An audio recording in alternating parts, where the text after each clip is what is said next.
Today, in a desiring spouse, it can be difficult to distinguish who is presented by God and who is presented by the adversary.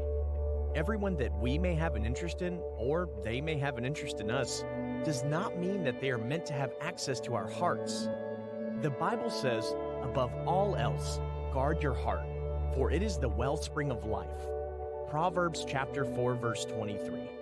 On Stopping the Silence, we are declaring life and wholeness over our single season.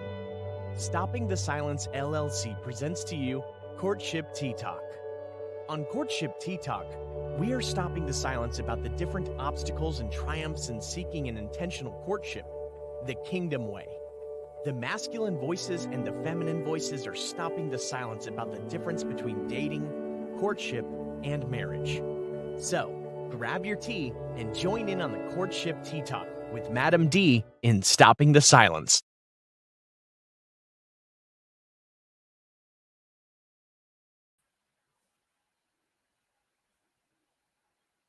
Hello, everyone. Welcome to another episode of Stopping the Silence and episode 2 of our new series called TKO, Total Knockout Against the Adversary. And now I want to introduce our heavyweight champions, the masculine voices. Introducing our heavyweight champions, Slater Joel, Andrew Crawley Jr., Will McCoy Jr., Brax B, and Kay Nathan. All right, bringing on the heavyweight champions. Welcome to another episode of Stopping the Silence. Everybody, mics are muted. We all was muted. I was in the middle of coughing and choking. It was just like, oh wow, what an intro! I mean, that was sweet the way you bring us on. I ain't gonna lie, I do like this new intro, but I mean, when you said something, I was coughing the moment you said, "Hey, y'all."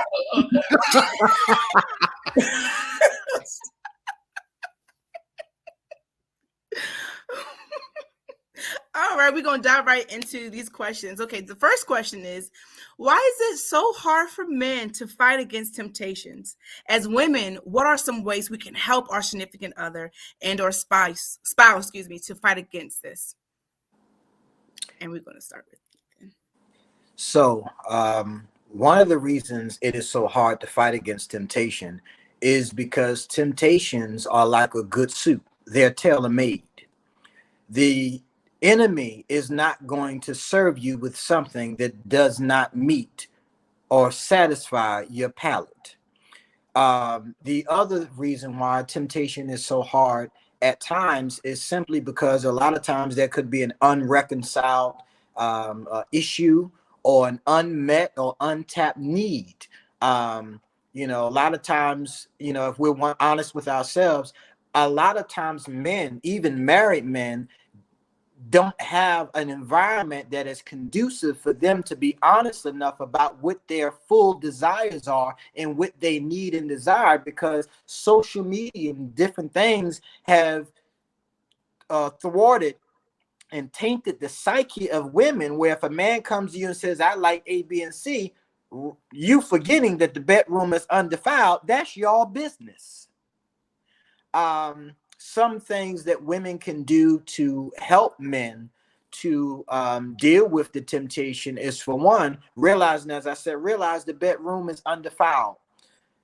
I hate to say this, but I don't hate to say this, we live in such a sexualized society, and most of us in the kingdom, and even let's go backward. Before we got into the kingdom, to understand the kingdom, sex was not talked about. It was taboo in the home. Mm-hmm. So that left a residue of shame. Whereas not realizing that the thing that God gave as a gift in the arena of marriage, we see it as it is tainted. And instead of taking full advantage of that compensation package that God himself ordained and signed and also said it was good, we leave a lot of things on the table that he designed for our satisfaction and pleasure.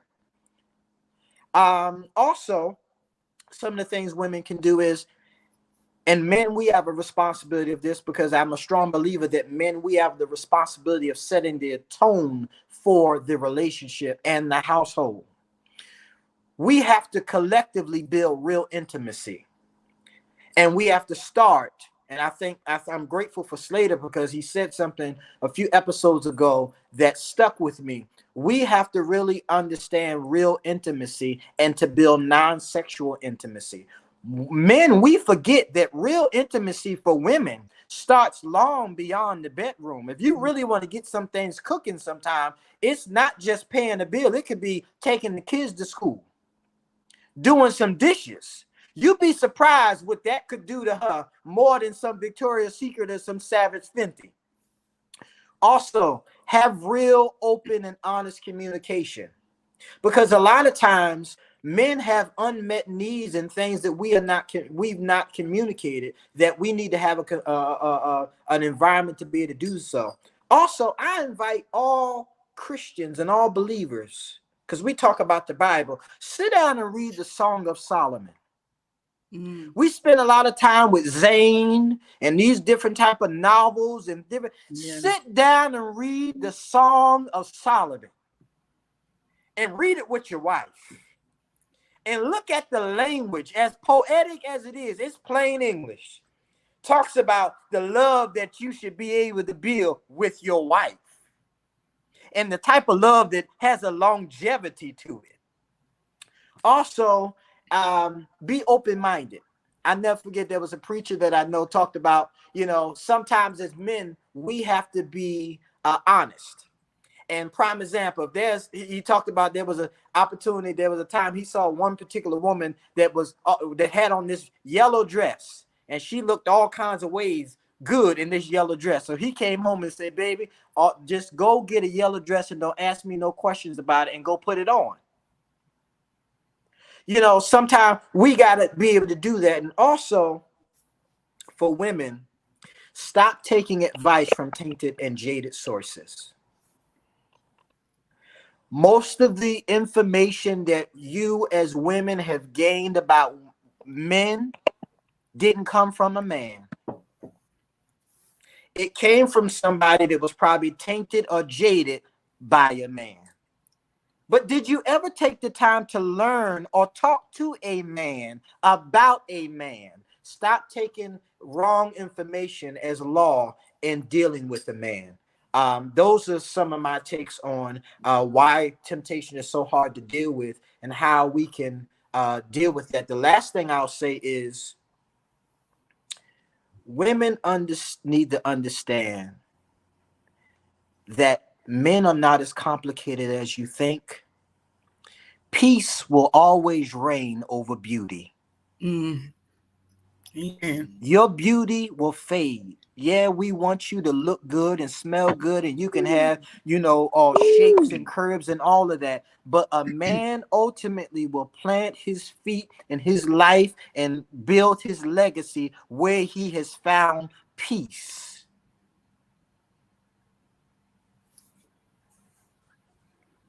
Slater, can I do something real quick? I forgot to do it.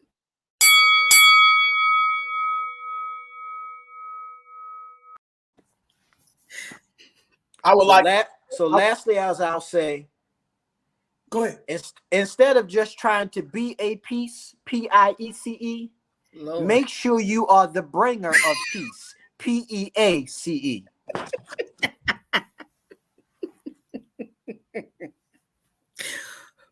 First of all, I'm not the referee. Madam D is the referee. But I would like to disqualify K. Nathan, because he started the match before the bell ever rung, and he beat the opponent senseless right there. I don't know if that's illegal or not, but bro, y'all did it last episode. I guess we coming out. That boy got melatonin in them gloves. Ain't nothing left for us to beat. All right, so one thing that came to my mind while listening to K. Nathan talk is, hear me clearly, ladies. There's a reason why you make $90,000 a year and he'll go cheat with the girl from McDonald's.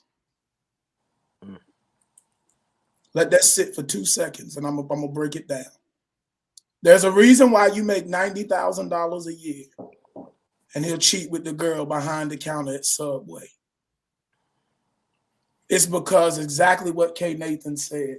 I'm at an age now where peace is the most important thing in my life. I've dated some of the most beautiful women on the planet. And the issue in every situation that went south for me was not that they were no longer beautiful. It was not that we couldn't have fun together. It's that when the good times were good, they were good. But when the bad times were bad, they were bad. And I just think if we could focus more on knowing exactly what and who we're getting into, literally and figuratively, we'll be a lot better off in life. Knowing what your man struggles with before you go as deep as marriage, before you go as deep as the bedroom, making a space safe enough for us to say what we're into without being judged. I believe all of us, especially in this new generation, have some very weird fantasies. Can I just be real? Mm-hmm. When you listen to some of the music out right now, listen to some of the Meg Thee Stallion lyrics. Yeah. Listen to some of them Cardi B lyrics. They into stuff. I ain't into that, y'all. Can we keep it real? You ain't spitting in my mouth. I mean, like, can we just talk? Can we talk for real? There are some things that are going on in this planet that are just different. And you need to know those things before you sign a binding contract with somebody. Know what you can give, but also know what you can take. And I'm not talking about take as in receive. Take as in what is your zero tolerance? What is your threshold? Because it's going to be hard to help somebody that you can't even get with in certain areas. There's some things. I love how K. Nathan, he used a word that is very serious that we don't give enough attention to. An undefiled bedroom. For some people, that is a limit that is willing to be tried and tested further than your appetite will ever be able to go. You need to have some real conversations. And you need to be able to know for a fact if this is someone who you can help. And I think too many of us get into some things, and after we get into it, we want to pray about it. After we get into it, we realize we can't help. The first way you can help is get to know them early. Find out if you all can be each other's safe space. Find out what kind of stuff have you been into? What have you been exposed to? Have you ever did this? Have you ever done that? We don't ask enough real questions, y'all. And some of us are so heavenly bound, we know earthly good. Yeah, y'all sit around and quote scriptures. Y'all sit around and pray and y'all shout in church. But warfare happens at that house. Warfare happens in that mind. Warfare happens, hear me, in your body. And we don't address that enough early.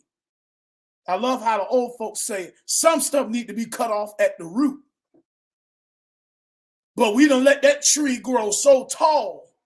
How many of y'all know the taller the tree, the deeper the roots?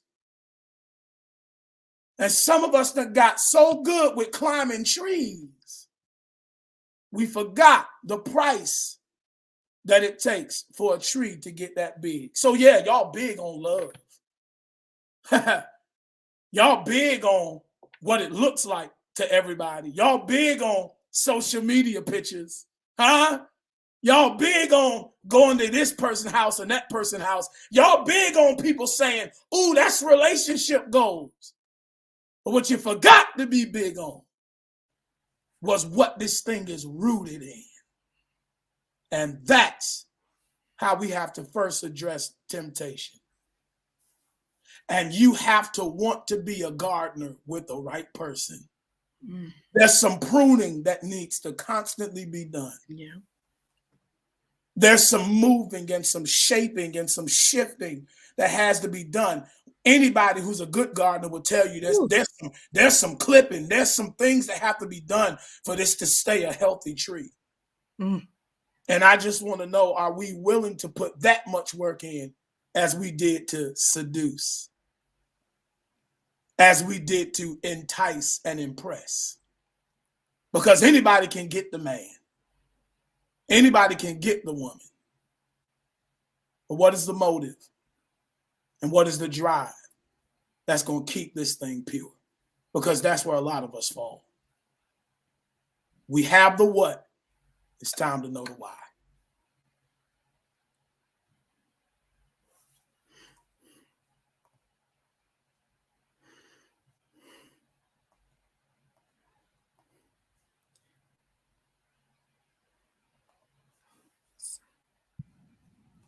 Oh, And yeah. Apostle Crawley, you up? Yeah, I can't. Something with the mic. Okay. Okay. Yeah, I was waiting on the mic. Sorry about that. No, I'm hitting it and it wouldn't work. Okay. Yeah, and to really go back to the question about why is it hard for men, I guess, to fight against temptation. First of all, we do recognize that temptation is hard for everyone, men and women. But I will say this, because of the world that we're living in, it's definitely hard, seems to be harder for men for two reasons. One of the reasons is because men are visual creatures. We are more visually stimulated than women. And when you look at the world, it is defined by, there's no way now that you can escape being visually stimulated as a man. Sadly, it used to be in church. Now, not so much. And so when you look at billboards, it's all around. It's all on. Every time you look at the TV, every time you look at the sexy pictures, that isn't it funny? And I call them double S's, the sexy saints. It's time out for you. You think that you have a reason to show your behind because you put a scripture on there and want to encourage somebody. It's still vanity. I just want to let you know that it's still vain, but side note, but everywhere you look, every commercial, every church service, every billboard, you cannot escape now, because sexuality is worship and the world has bowed down to it. And literally the enemy is literally trying to turn out the whole world and the eyes through the eye gate. And so that's one reason. Second reason is this. Not only is it totally reinforced everywhere, but temptation and sin and darkness is also reinforced by isolation, as well as being closed, not being open. And here's one thing we know that's a wrong, not only stigma, but the thing about men, we don't talk enough. We're not open and honest enough. And so we need to talk more. We need to be honest more. We need to get it out. I'm reminded that the scripture says, confess your faults one to another and pray that ye may be healed. So we're not open enough, and therefore things are so dark that it reinforces temptation. So it's for those two reasons. Shout out to whoever asked the question, because the second part really let me know that you really was team-minded about whoever you're in relationship with. And I want to commend you for that. To me, the second part of the question let me know that you understand that though the problem might not be both of y'all's fault, because you're tired, it is both of you all's problem. And married people need to understand that. So with that said, you coming to want to even still understand that your mate has a problem, how can you help in his problem? So I want to commend you for that. One of the things that I say is this. First of all, we do understand that don't ever try to compete with a demon. Ooh. Because what drives it will drive you crazy trying to compete with it. And a lot of those songs, like my brother said, a lot of this BET entertainment, a lot of this hip hop and R&B and all these celebrities, even in Hollywood, they're driven by stuff that you don't want to. The reason why they can do some stuff that seem to be out there is because they're driven by something that you don't have that type of energy, and you don't want that type of energy. because that's the type of thing that once it gets you, you're going to pray that it lets you go, and it's going to keep you longer than you want to stay. So first of all, I do want to say, never compete with a demon. And the reason why I want to say that is because what I'm about to say may sound like that, and it's not what I'm really saying or what I'm talking about. One of the ways that you could help is, first of all, I want you to observe, and let's just talk about one of the addictions that's plaguing not only the body of Christ and people, period. Lust of the eyes. Just plaguing, it's everywhere. So one of the ways you want to deal with it is, first of all, ask yourself, women, I want you to notice the addiction. Here's the thing that I do know. Every woman wants to be treated like the addiction. Look at what your man is willing to do. He's willing to spend money on it. He's willing to defend it. He's willing not to let anything else touch it. And he's willing to spend endless time with it. He's willing to get in trouble for it. Every woman wants to be the addiction. But here's a couple of traits that the addiction have that I've seen a lot of American women are not humble enough to have. Mm-hmm. And it is this. One thing about the addiction, not only does it bring him the pleasure supply that he wants, but it also brings him the pleasure supply when he wants it. So you got to be willing to not only please, you got to be willing to be accessible to please. Woo. And I promise you this, there ain't a man, my brother said it best, men are simple. And I can promise you this, you ain't got to tell or teach us to defend things that is our pleasure supply. You ain't got to teach and train us on how to spend money, on how to defend, on how to fight for, on how to protect our pleasure supply. So American women, are you humble enough to be that? Not only what he wants, but when he wants it. Here's the thing that I understand about biblical examples of women. We love to talk about Ruth and Boaz, but we love to also omit the fact that she got in his field first. If you study scripture, you understand that woman is the glory of man. And in so many different aspects, it means you please him first, and you ain't never got a question in your mind if he really loves you.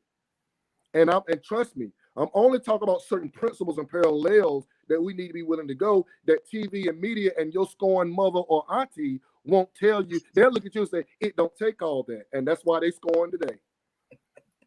So I want to commend you for the question, and I want to say, realize and observe the addiction, while at the same time understanding that, listen, there are certain problems that are men's fault, and that's why not only counseling, being open, and also bring someone else into the picture to help with the advice. The Bible says that safety in a multitude of counsel.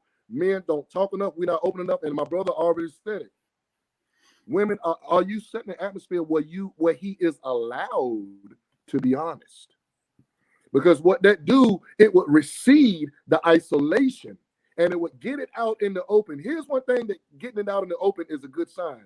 It starts heading you in the direction of not only humility and contrition, but also of redemption. Being open don't solve everything, but it opens the door to head in the right direction. And I'll yield my mic to that. But I pray that really made sense to a lot of people. And thank you so much, because that question was indeed a good one. Yeah, man. Listen, y'all brothers on fire tonight. Listen, this right here is an awesome question. And I'm going to go in order. Why is it so hard for men to fight against temptation? I'm going to tell you why. If you take a child to a candy store, I got 3 boys at home, 6, 4, and 2. If you take a child to a candy store, they'll see that they have all of these options. And as a child, as a young person, you are going to exercise all of these options because they look good to you. Because all children, for the most part, love candy. But if you take a grown man to a candy store, he'll eventually say, I'm not going to be able to eat all this. I don't need all that. So the difference between the child and the grown man in the candy store is they have self-control. So it's so hard for some men to fight against temptations Come because on. they don't have the self-control. Come on. Because like the kid in the candy store is like, oh yeah, I want this, I want that, I want this, I want that. Because the parents gonna say yes. But if you take a grown man, be like, you don't understand. I don't need all of this. Yes. I don't need all of that mess. Mm-hmm.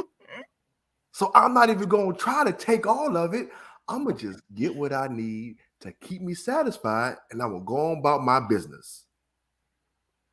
So with us women, we have to be able to get our husbands or our spouse and let them know. Sometimes if they hard-headed, you gotta listen. I am the only option. Mm-hmm. And if you decide to step out, I'm going to. Yeah. Sometimes that's what it takes. But if you're willing to work for the marriage and willing to find out how do you help your significant other with this fighting of temptation, like my brothers already said, you have to communicate and you have to create that safe space. Because the key ingredient to a successful relationship, successful marriage, one of the key ingredients is trying to control the other person. Mm-hmm. When two people control themselves and they come together, that collaboration is one of the most greatest things you can ever be a part of. So self-control is in the middle of all of that. And that's why it's hard for them to fight it because they don't have any self-control. They don't have any guidance. And we talked about this before. Their identity. Mm-hmm. That's something that they have to look forward to in themselves. They have to find that.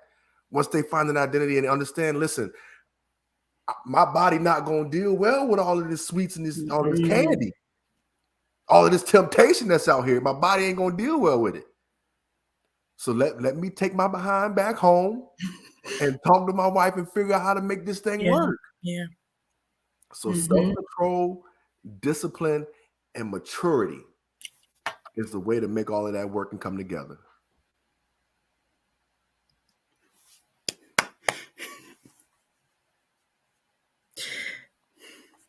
All right, let me stretch for this one.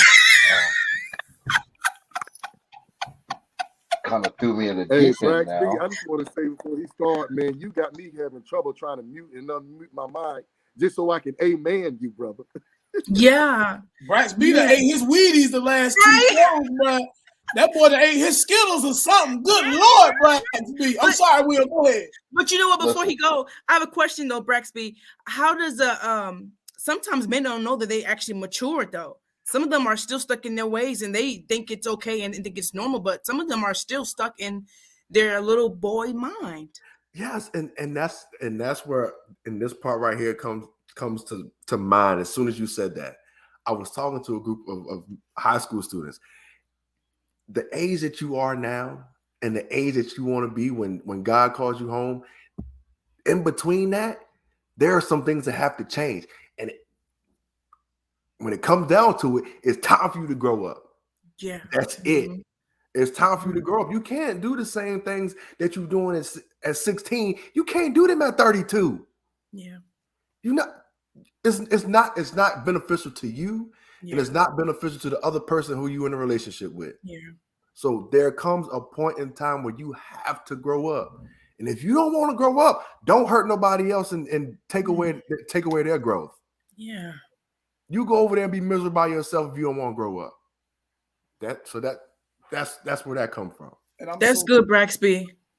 I'm so sorry, Will. Just Braxby, you killed me right there because I was that immature boy. I don't know if anybody else will be honest. I was that immature boy for a long time because I fooled myself into believing I had time and I had chances. Oh, God.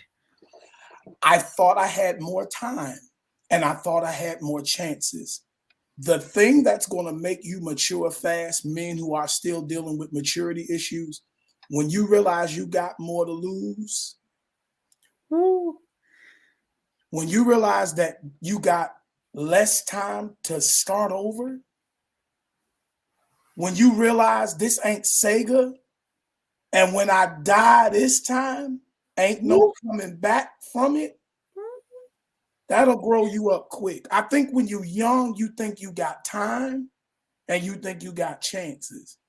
But woe is the day where it's more time behind me than it is in front of me. I'm sorry, Will. Go ahead. I just had that blessed me, man. And before I forget, real quick, this is real short. What he was talking about when he talked about discipline, here's one thing we got to know about discipline. Just a working short exercise in our mind. Here's a good picture of it. How often do you choose to willfully go without things that you have a thirst for and have an ability to get?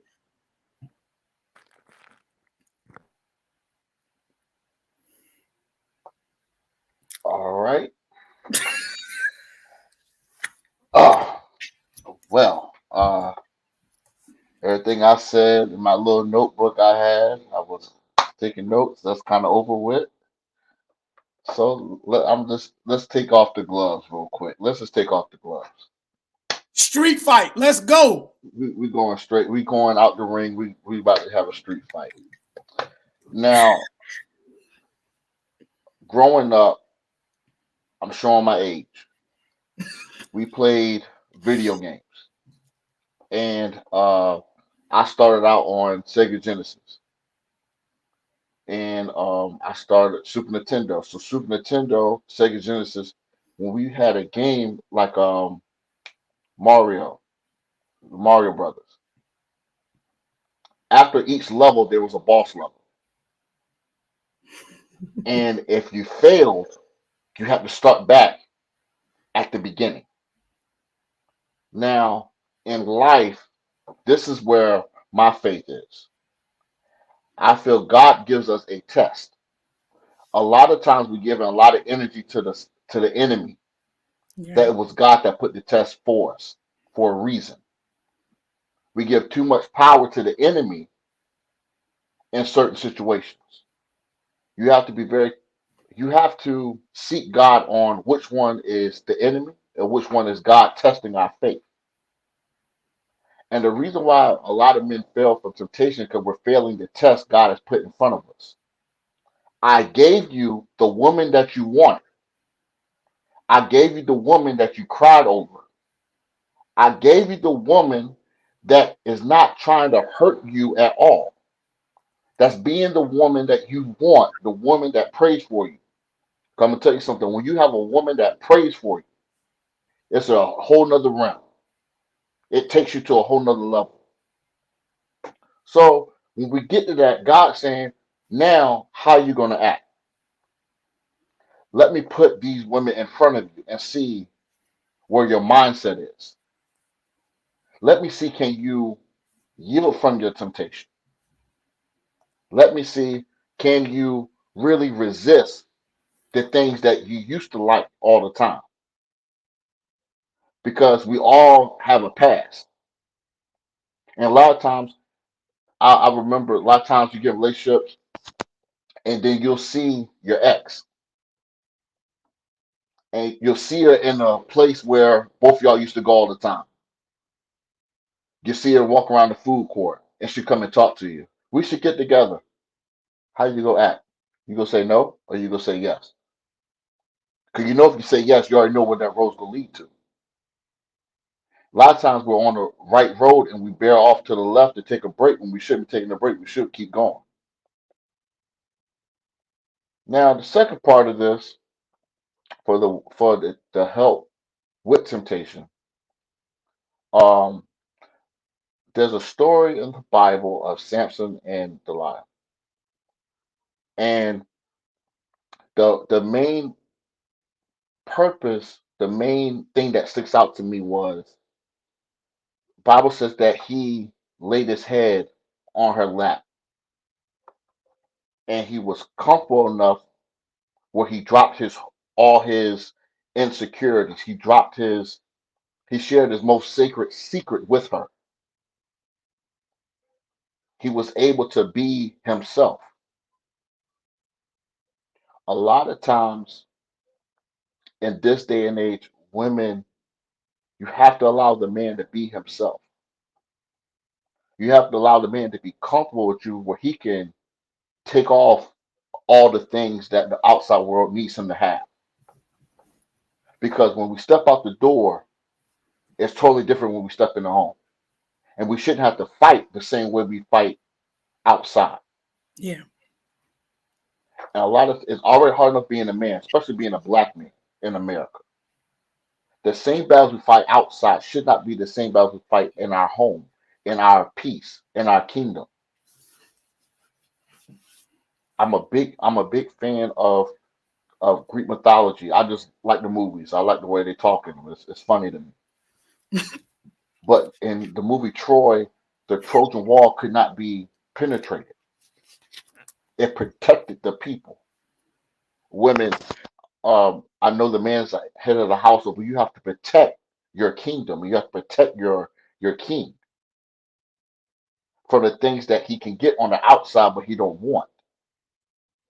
All the brothers said the same thing. You have to be their peace. You have to where he's more comfortable with you than anybody else, where he can tell you when he's hurt, when he's insecure, and not judge him on it.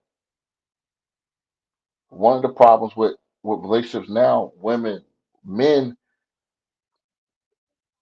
we go through things and we get joked for it. I posted on Instagram. It was a thing saying when Tyrese cried, we mocked him. When Will Smith found out about his wife's entanglement, we made a meme Mm-hmm. about it. Mm-hmm.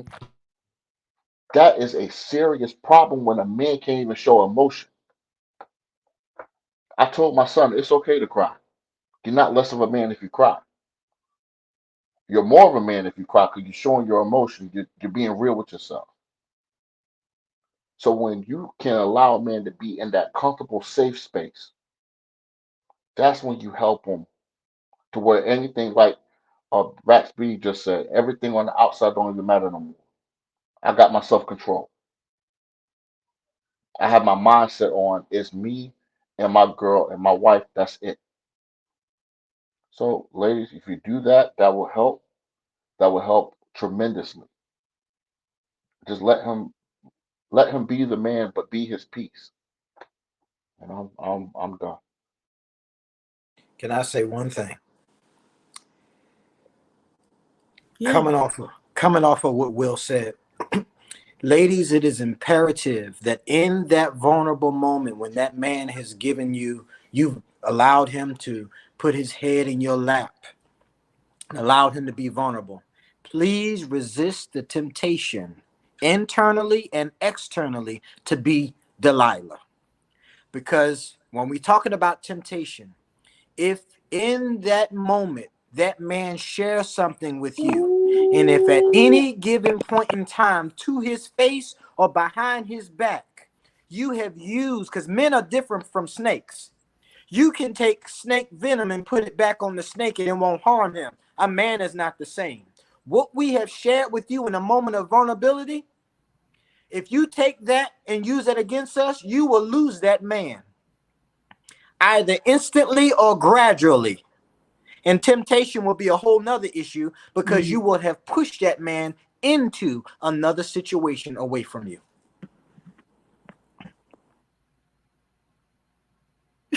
And that goes back, good God, K. Nathan, on why he will cheat with the girl from McDonald's over your $90,000 a year. Because at least the girl from McDonald's provides him one thing more than a Big Mac. That's peace. That's security. That's intimacy. And it hurts. Coming from experience, it hurts wanting to be real with somebody you can't trust. Usher said it best in one of his songs. He said, life's a prison when you're in love alone. Because that word love has been so tainted. I don't care about how you outwardly love me if I can't inwardly trust you. And I'm done. He said, outwardly love me if I can't inwardly trust you. I just want to repeat that. That was, God bless you, brother.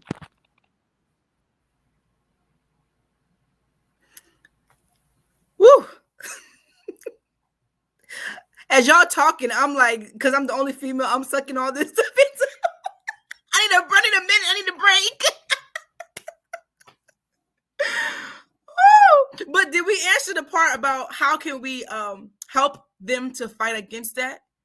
Yes, I think Andrew Crowley did an amazing job. And then I also want to piggyback him. I'm glad you asked that, Madam, because I meant to do that earlier. I just want to piggyback off what he said. I commend that person because it's not many people that want to be teammates out here unless they getting it their way. Yeah.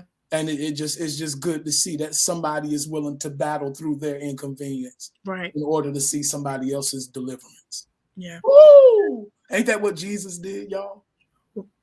Battled through his own inconvenience, went up a hill called Calvary for our deliverance. Good gracious. If we had more folk who would be like Jesus, good gracious. Let me leave. I feel something.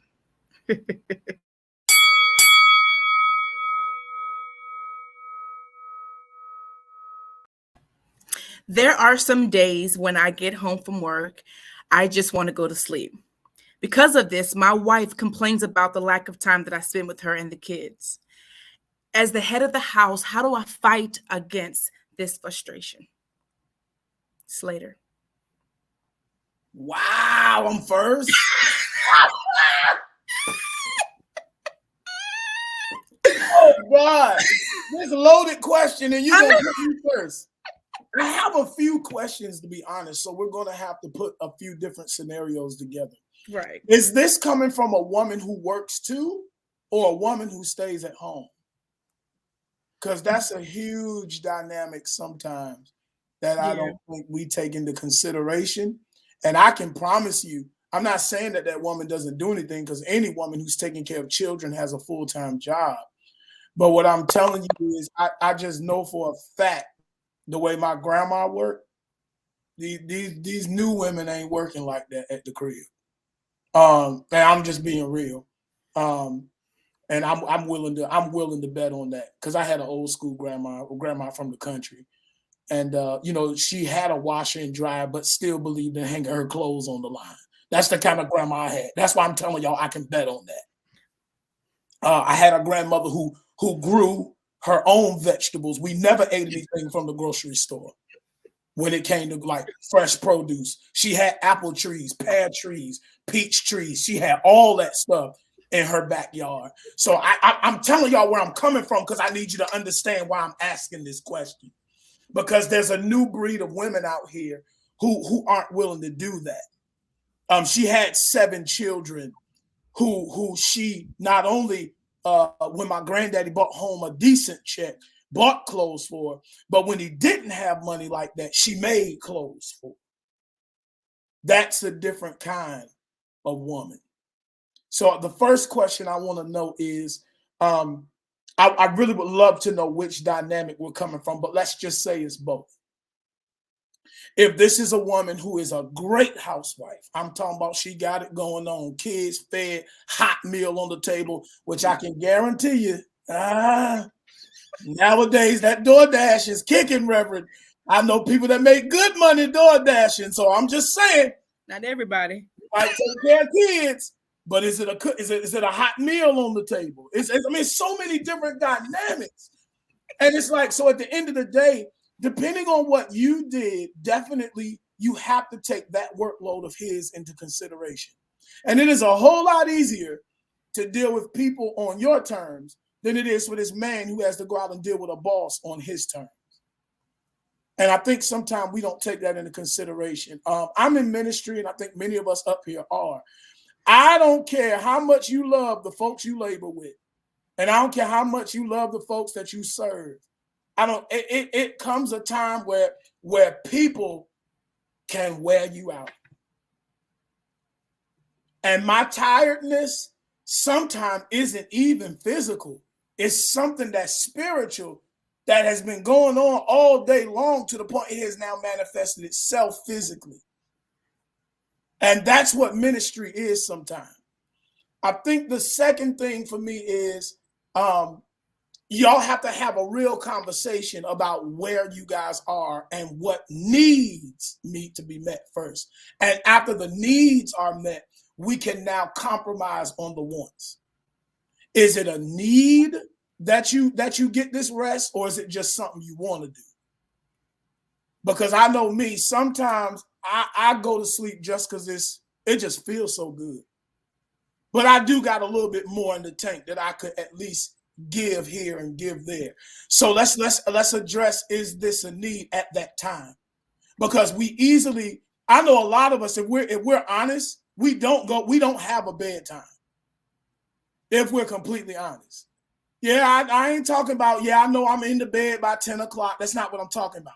Are you sleeping and are you resting at a decent hour every night? Because I'll just use myself for example. I can get into bed at 10 and still not fall asleep till 1.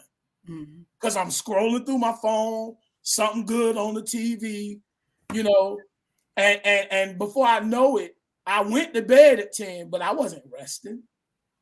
Is this something that can be reconstructed through your rest time, or is this just something that you need? And here's another thing, because I don't think people realize this is a need.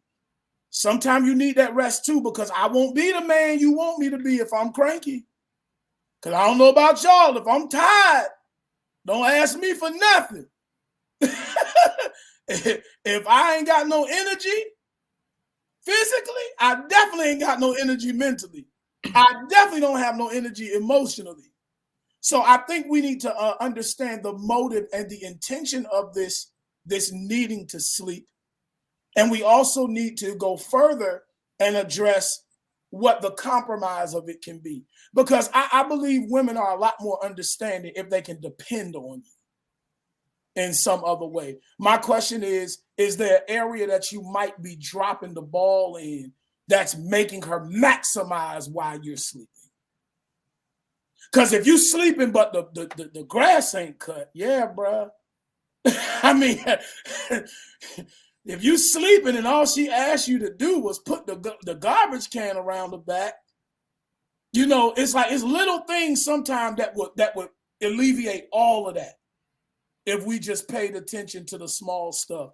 So I don't know if I answered the question or gave more questions, but all I will say is there needs to be an amazing conversation.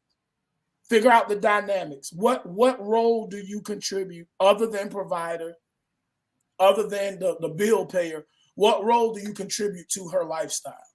And what role is she contributing to yours? Because there has to be a level of respect on both sides. And that's just how I see it. I know that every situation is different, but do you think that men use that excuse more so for the purpose of not wanting to spend time with them, or they're really tired? No, they're really tired. Mm-hmm. They're really tired. I've never been married, but I've dated women with children, and that's a whole nother beast.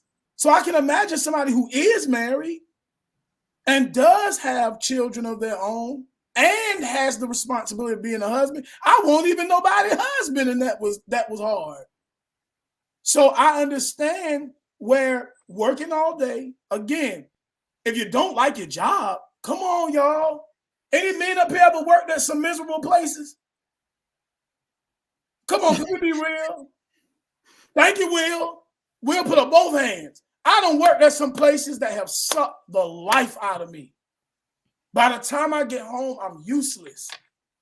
So I literally need an hour, 45 minutes of something just to myself. Because sometimes for us, and I'm not saying this is healthy, but sometimes for us, can anybody else be real?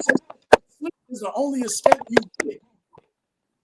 Sleep is the only escape you get.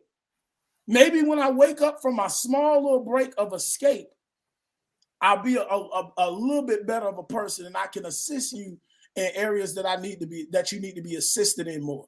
Now, if he's just waking up and he's still not doing nothing, I understand this woman's frustration. Tighten up, bruh. Tighten up. You can't come home and sleep and then wake up and not do nothing. But if he's taking this nap to be a better person for you, man, let that dude sleep, yo. Let that dude sleep.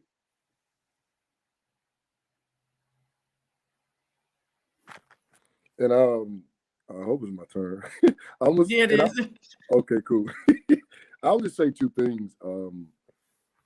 Communication and balance.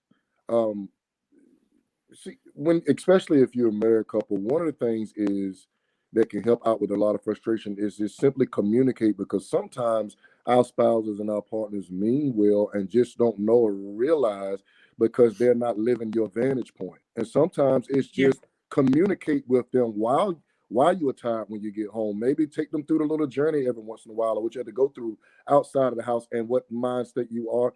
And people are different, just like Madam D said. Some people can still is still ready to go, and as soon as they get home and can just and only need that time to unwind right before they go to sleep. And then other people be like, look, let me get a break and then I'll get back with y'all and be better. So people are different, but if you communicate, like, honey, just let me have just a little time when I get home just to, unwind and get, and so it takes me time to separate. I don't want to bring work into the house or whatever the case may be.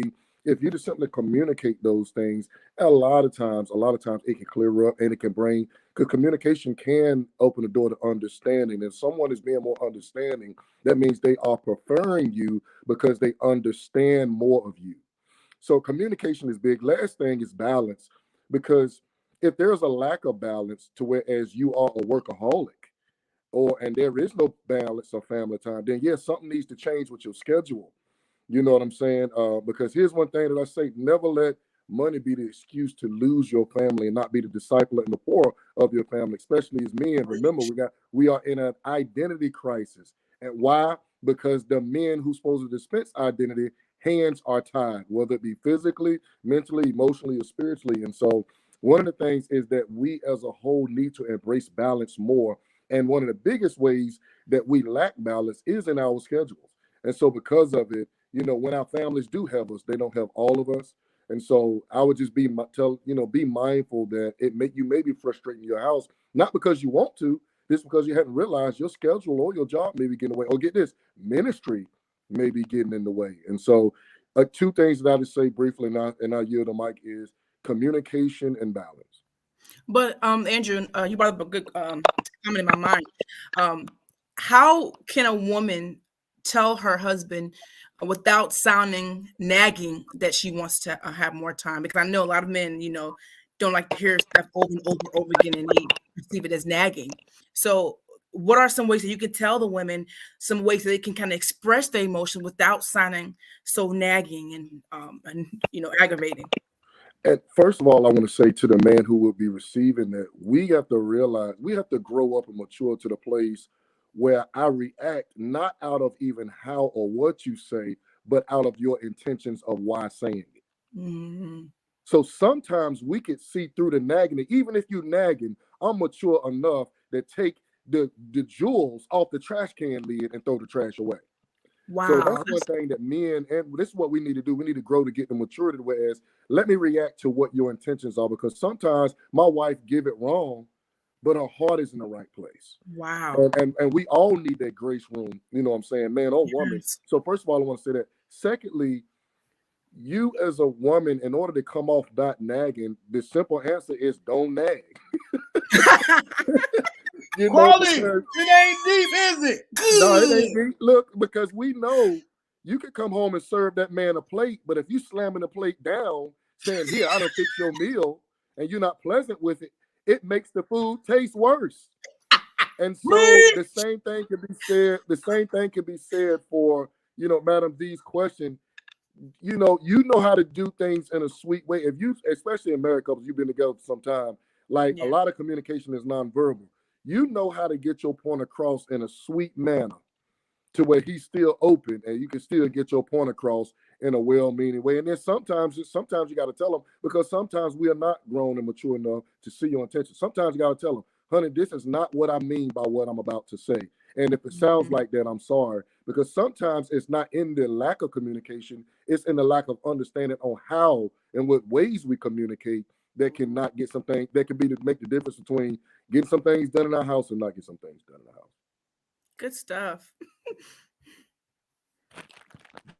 Wow, some good words, some great words from both of these gentlemen so far. So I'm gonna start with this, and I want whoever is listening, with whatever whatever guy who posted this or asked this question. Complaining complicates the commitment. Wow. Complaining complicates the commitment.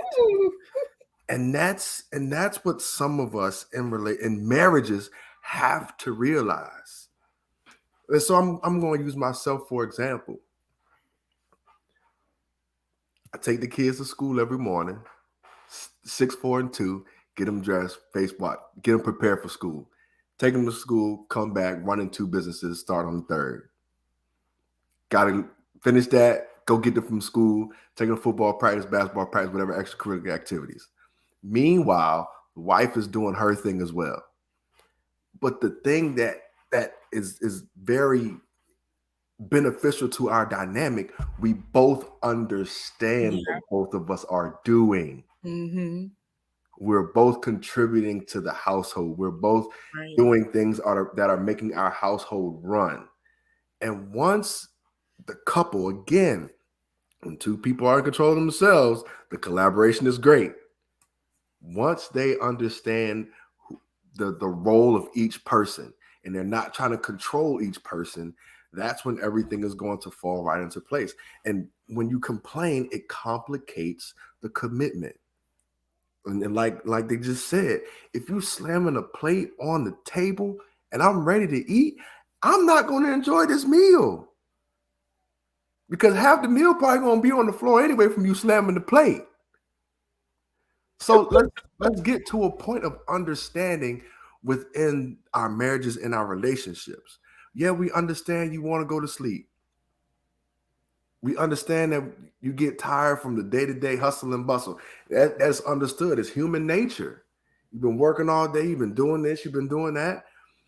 But there's a thing called communication with your spouse that allows you to come to this understanding that when I get home, just again, for my example, when my wife gets home, she gonna go upstairs and she gonna rest and she gonna do whatever she gotta do to unwind from the workday. And on the flip side, she understands if I've been doing things all day, and she knows when I'm tired and I need to get a good nap in. And something is for me, that power nap was like 30, 35 minutes, 40 minutes. She lets me get that because she knows as soon as I get up, I'm fooling around with these little rascals running around here. So it's a thing called understanding that helps the relationship and the marriage. So again, I'll end on this. Complaining complicates the commitment. Stop complaining about it and just communicate about it. Then you'll be in a better off position. Andrew said something that was very significant. You can communicate all day long, but if the person don't understand it, your communication is void. You have to understand it. But so how can you understand if you don't understand? I think Brax B, first of all, he had that Michael Jordan secret stuff from the Space Jam movie. Because that boy been dunking all day. But what you just said is crazy because I was going to answer that with something he said earlier, Madam D. He said understanding. I think the hard part is we do a horrible job of explaining what we do. I know a lot of men, we don't talk about, you know how women come home and they'll tell you about their whole work day from 9 all the way to 5. I'm talking about she came in here with this idea, and I can't believe she presented that thing in front of our CEO like that. I mean, they tell you everything. You can't say you date a woman and you don't understand what she do because she tell you everything about her work day. What men do not do, I feel, is explain. Communication, part of communication is explaining. And if you don't, and I know a lot of men who don't like to explain themselves. Yeah. You say, I had a hard day. When she asks you, well, how was your day hard? I mean, why are you asking all these questions? No, she just wanted to know what, like she might really be trying to understand what made your day difficult.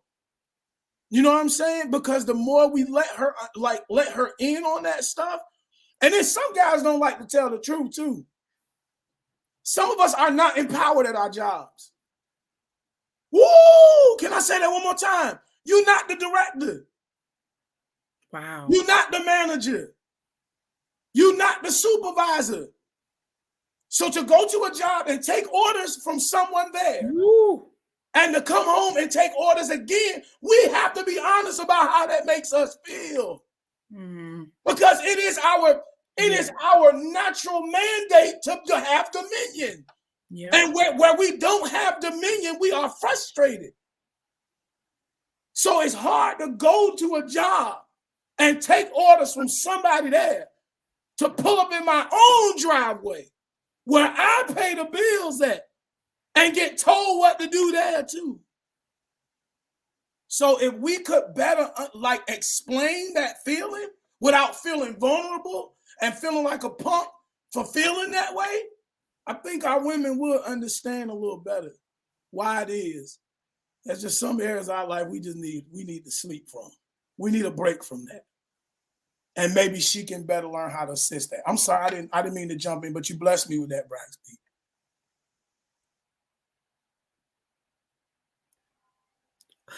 Oh. Here we go again. Here we go again. I'm brother. You don't know how good it is not to be last. I'll tell you so. Last shall be first, but I'll tell you that this is hard. But growing up, me and Slater have a similar childhood being raised. I had my parents, but I had my grandparents. And my grandparents married 63 years. And my grandfather sold cars, came home. My grandma bought him his alcohol in his rag. He took off his shoes to clean his feet. Then she had food ready for him. He got off at 9 o'clock. So he got home around 10 o'clock. He was eating. Then he sit back and watch boxing. And she catered to him. And the aspect of a woman catering to a man in this day and age is very far, far in between. And a lot of time the frustration comes, like Slater said, we're not explaining, we're not explaining what we do. And at the same time, sometimes it's hard for us to just even say it out our mouths. It's hard for us to even say what we do because it brings the whole mood down. And to piggyback, as a man, you got to understand your balance. There's two things I've always said and I live by. All money ain't good money. And the second thing is when I leave work, it has to stay there. You cannot bring your work frustration to your household. Because that starts arguments for no reason. If your boss made you mad, you need to deal with that before you get to your house, before you get home. My one of my friends, he goes to the gym and he goes every day after y'all work. Every day y'all work, he go to the gym. And I said, man, you kind of on this health kit. He said, man, it's just for me to relax and get work off my mind before I go back home, before I see my wife. Yeah, man, we need that little time just to relax. So, like the brother said, you have to one, communicate, two, find a way to get that frustration off of you before you deal with your family. Because no one's like dealing with an angry person. Dealing with someone that's angry or upset or frustrated is real difficult to even manage, if that's the right word. So once you do that, it's a lot easier on both ends. Because teamwork make the dream work. You need each other to succeed. Household can't be run by one person. Yes, the man's the head of the house, but he needs his wife to compliment him in the areas he can. And that's basically it's very simple. You have to simplify. If that's the right, I'm gonna use one word: simplify. Simplify the situation. Don't make it harder on yourself and your family as it is. Simplify.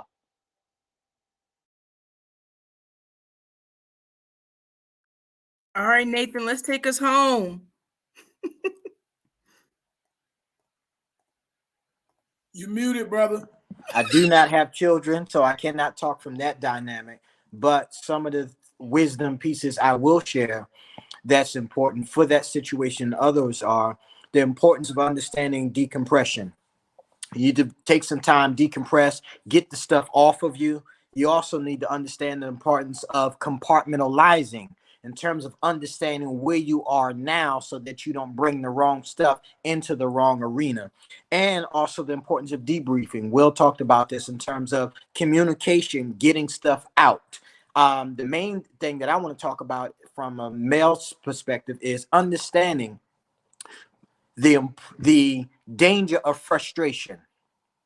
Because rather it's frustration in that area or arena or another, men, we have to understand the danger of frustration and treat it as such. I will be transparent and let you know some of my deepest, darkest sins and mistakes in life came because I was frustrated. Because frustration does, you remember when we were children and we would spin around and spin around and spin around, and when you finally stop, you have to take a moment to hold on to something to come back to yourself. That's what frustration does.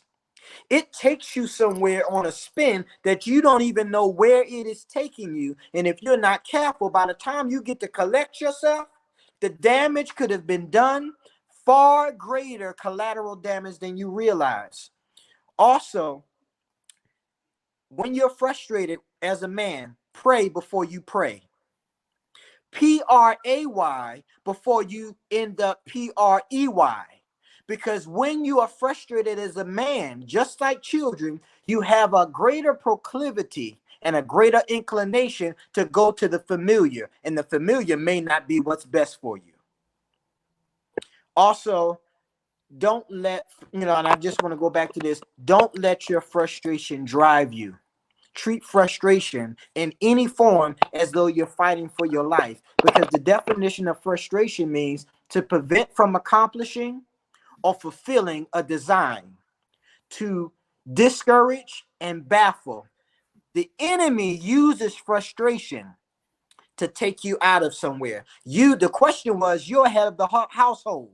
You are the key factor. You are the key target of frustration.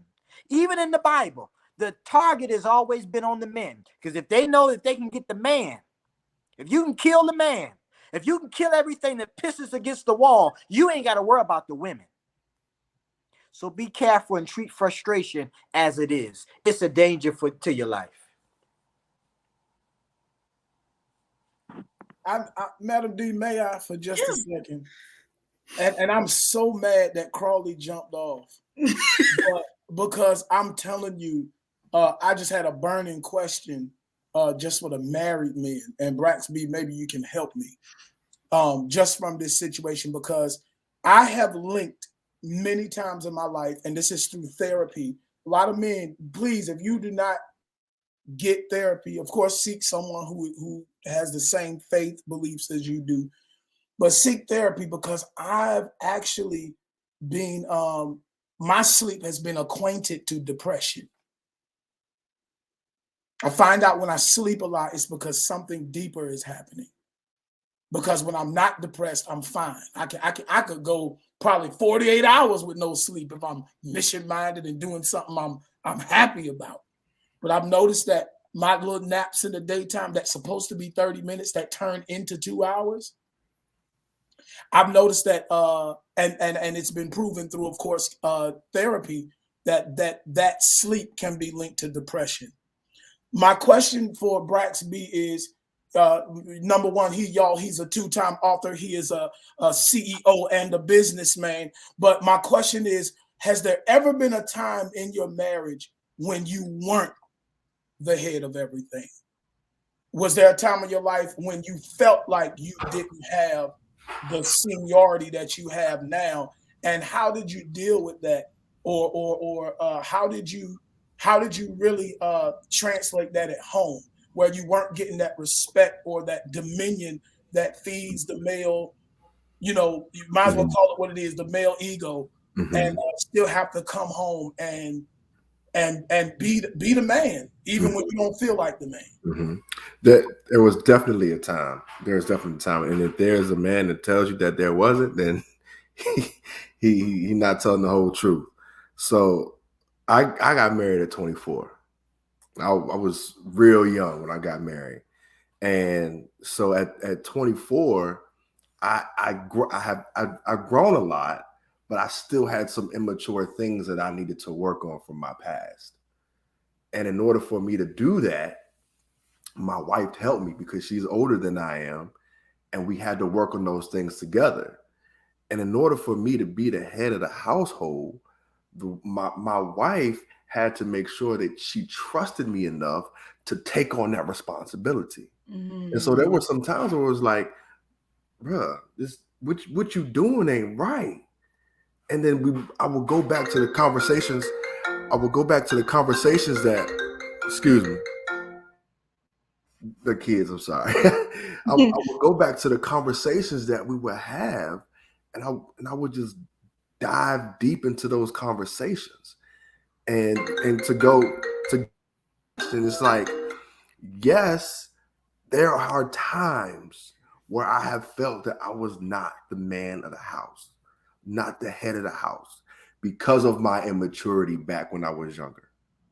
But when I got to that point, when we talked about earlier, of self-control and understanding that my wife has to trust me before she can trust me with her children, our children, that's when everything came into clear vision. And I said to myself, I'm not going to let this woman down, because I told her dad, when I take her hand, I'm going to take care of her. You don't got to worry about it no more. That's right. So there was a time early, but I was young. Yeah. Like you said, when I was a child, I spake as a child. But when I became a man, I put away childish things. Yes. And so now she's always respected me. But there was a point where she had to help me. But I was willing to get that help and understanding for the protection that she wanted as a woman from a man. My daddy protected me. Now it's your turn. Yes. And if you're not up to the plate to hit this home run, then we got to get to first base first. We got to figure some things out. That's right. So of course there were some times when I didn't feel like I was the man of the house. But as time goes on, and you work with that, and you work with your spouse, and you work with the person that you were with, yes, as time goes on, you'll get there, and you'll become the man of the house, and you won't have to worry about anything, and all of the respect, every ounce of it will be there. It's crazy you said that, bro, because I hope the guy who asked that question, you answered it perfectly. The last thing I would like to encourage that brother with is simply saying, maybe there's an area where your wife feels like when you sleep, something going lacking. And it's hard to want you to stay asleep when I feel like every time you sleep, something ain't right. I would encourage you to dig deep, find out how you can make her feel secure even when you're resting. Find out what makes her at peace, seeing you at peace. I think the reason she has an issue with seeing you at peace is because when you at peace, she ain't. And that's pretty much what Brax B just said. There was a time in his life where, look, you wilding, yo, I need you front and center. But when you have things under control and your house prospers, even when you're away for a little while, and you'll be good to go. If she can see her children prospering, even while you sleep, she might leave you alone, bro. If she might see the house still in order while you sleep, and she'll let you get a couple of more snoozes. But when all hell breaking loose while your hind part's snoring, Done deal. Get up. I need you. My challenge is to be more present. Will got his finger up. Go on and dunk it, man. Let's throw this thing. One thing that when Slater was doing the scenarios, Mm-hmm. one scenario came in my mind real quick is the man could be hurting and not be saying anything about it. And a lot of times people think hurting means physical. That mental hurt or that emotional hurt is a lot worse than physical pain. And a lot of times, like Slater said, sleeping is like our defense mechanism from everything because we're at peace when we're sleeping. Our minds is not roaming all the time while we're sleeping. And I think a lot of times a man might need that recovery time from that healing time. Like one of the movies I love was a movie called Wanted. And when they would get a shot or something, they would be in this wax pool healing themselves. They're sleeping and healing themselves. And they wake up, they're fine. A lot of times that sleep that we need for that moment is a time for us to recuperate and heal ourselves and for we can recover from the hurt that we had emotionally, mentally. When you work with somebody else and you're not working for yourself, even when you work for yourself, that's a mental and emotional pain that you have to go through daily. Especially if you're in ministry, because dealing with church folks is a whole nother subject. Church folks will drive you crazy.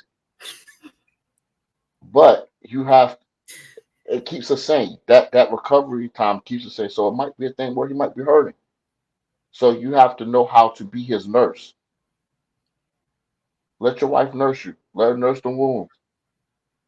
And I think that's all I had to say about that.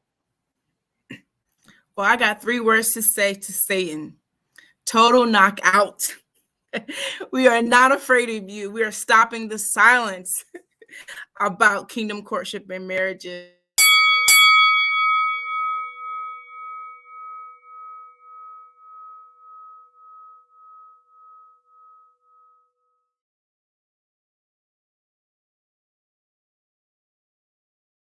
Be reminded that the kingdom will always win, and there is no weapon that's formed against us shall prosper.